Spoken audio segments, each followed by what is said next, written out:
Hello, আসসালামু আলাইকুম। আমি আব্দুল্লাহ আল মামুন চলে এসেছি সুন্দর নতুন একটা ভিডিও নিয়ে।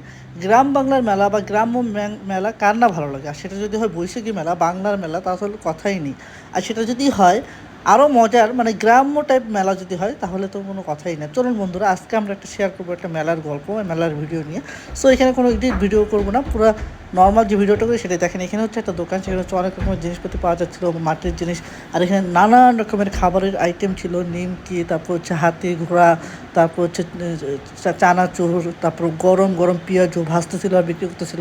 মোটামুটি ভালোই মানুষ ছিল, যদিও অনেক রোদের তাপ ছিল। আর এটা হচ্ছে বৈশাখী একটা মেলা ছিল, বৈশাখী গ্রাম বাংলা মেলা। গ্রামের কথা মনে পড়িয়ে যায় আমাদের ছোটোবেলায়, যেমন দেখতাম যে আমরা গল্প বইতে বলতাম এই ভিলেজ ফেয়ার একটি গ্রাম্য মেলা, বা হচ্ছে নদীর পাশে যে মেলাগুলো বসতো, অনেক আনন্দ ছিল।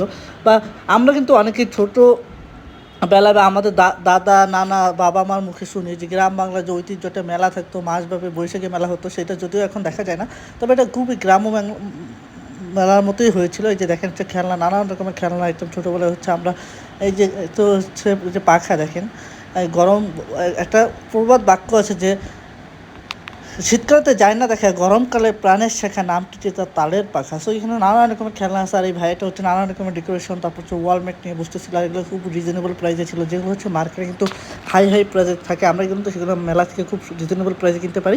আর মেলার একটু অনেক মজাদার থাকে, সবাই থাকে একসাথে, খাওয়া পিনা অনেক রকমের জিনিসপত্র থাকে। যে নাগরদোলা দেখলে মন একদম, নাগরদোলা একটা মন ছুঁয়ে যায়। তারপর হচ্ছে রিজনেবল প্রাইস থাকে, এক স্থানে আমরা সব কিছুই পাই, খাবার থেকে শুরু করে খেলনা আইটেম, তারপর হচ্ছে ড্রেস, নানান রকমের জিনিস আমরা মেলা থেকে সংগ্রহ করতে পারি। আর মেলাটা হচ্ছে সব থেকে আনন্দের মুহূর্ত, সেটা হচ্ছে বাচ্চাদের জন্য, যে বাচ্চাদের নানান রকমের খেলনা থাকে।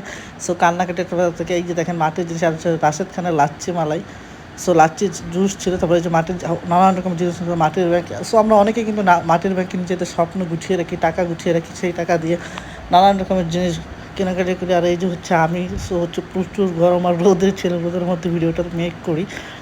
সো ভিডিওটি ভালো লাগলে অবশ্যই আপনার লাইক কমেন্ট দেবেন। সো হচ্ছে ভিডিওটা দেখতে থাকেন, আরও অনেক জিনিস আছে। এই যে দেখেন, এই যে আইসক্রিমটা, যে আমরা কিন্তু ছোটোবেলায় এরকম হচ্ছে 2 টাকা করে লটারি ধরতো, মানুষ সময় মজো পাইতাম, মানুষ সময় 2টা 3টা পাইতাম। সো হচ্ছে মজার চলেছে, অনেক রকমের স্মৃতি থাকে। আর এই যে মামার যে রাজা নিয়ে বসে আছে, ফুলের রাজা হয়ে যাবেন। তোমার এখানে নানান রকমের আইটেম ছিল। এই যে ফুলদানি ছিল, তারপর হচ্ছে নাগরদোলা ছিল, ট্রেন ছিল, তারপর লাফালাফির খেলাধি ছিল, নানান রকমের বাচ্চাদের খেলনা আইটেম ছিল, অনেক কিছু ছিল। সো যেটা আর কি, যে মেলার হচ্ছে মজাই একটা অন্যরকম থাকে। আর আমরা কিন্তু যেটা দেখতাম, মানে গ্রাম বাংলায় কিন্তু আগে যে কোনো অনুষ্ঠান, ঈদ বা হচ্ছে বৈশাখীর জন্য বেশ মাসব্যাপী মেলা হতো, যদিও এখন সেটা দেখা যায় না। আর এই মেলাটা কিন্তু ঢাকার মধ্যেই হয়েছিল, বাট একটা গ্রাম্য একটা ব্যাপার ছিল। লাইক যে যেমন হচ্ছে সব একদম নিচে বসে ছিল, ইভেন হচ্ছে আশেপাশে সব রকমের আইটেম ছিল, একটা গ্রাম একটা ফিল ছিল। আর নানান রকমের খাবার আইটেম অনেক রকমের ছিল।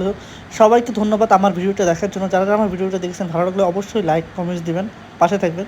আবার নতুন কোনো ভিডিও নিয়ে দেখা হবে। সবার জন্য শুভকামনা রইল, ভালো থাকবেন।